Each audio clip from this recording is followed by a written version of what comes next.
Italy being the center of art history and Renaissance in a certain sense, always has this kind of magnetism that draws artists to here and to study and to see the great classics.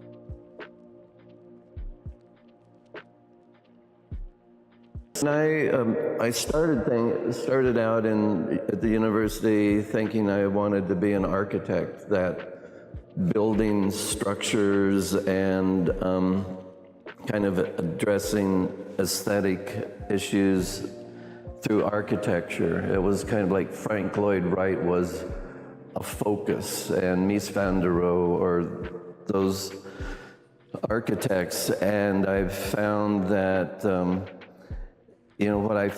what I enjoyed most about studying architecture was the drawing, back to the drawing. So I thought more about being an artist and studying painting and sculpture and that sort of thing.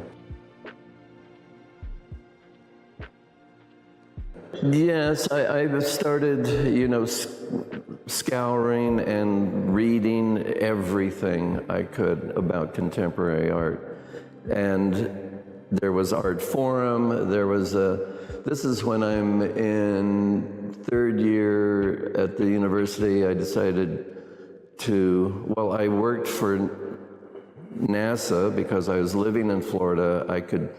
I learned how to do architectural drawing, and I went and worked for NASA at Kennedy Space Center, which is a monumentally important moment in my life. We were going to the moon, and my idea of humanity is that was the most positive thing that humanity could do.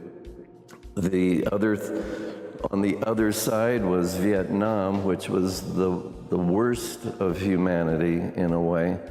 So I've always followed the positive forces.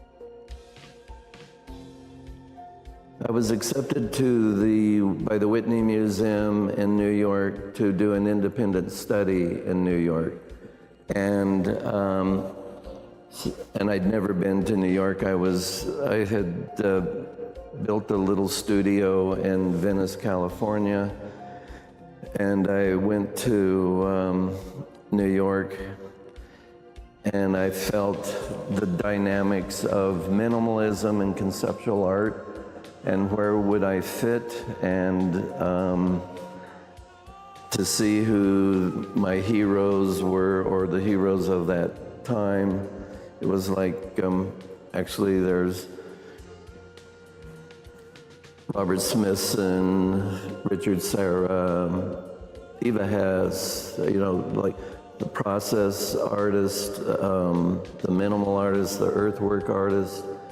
It was more about conceptual explanations of art in a way.